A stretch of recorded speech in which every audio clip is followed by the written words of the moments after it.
रामचरितमानस सारसटिक सप्तम सोपान उत्तरकांड।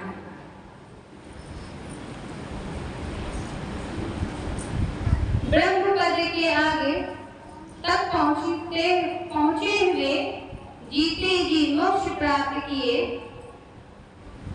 महापुरुष संत भी समाधि छोड़कर चरित्रों सत्संग के वचनों को सुनते हैं।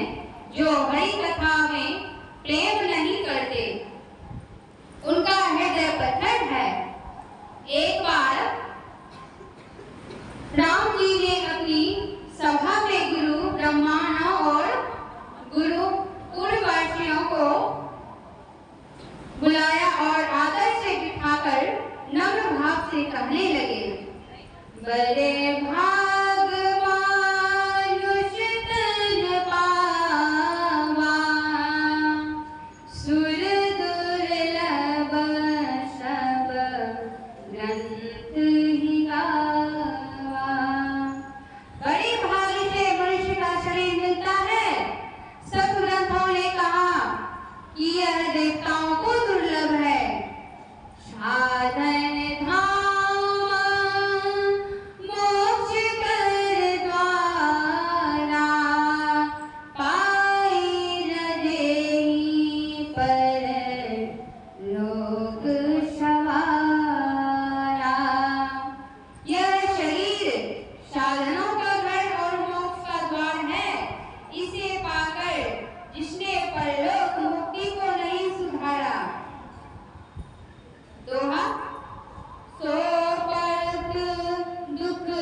उसमें माया की प्रेरणा से काल कर्म स्वभाव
अब सागर तरने के साथ का समाज, मनुष्य शरीर रूप नाव, ईश्वर कृपा रूप अनुकूल वायु और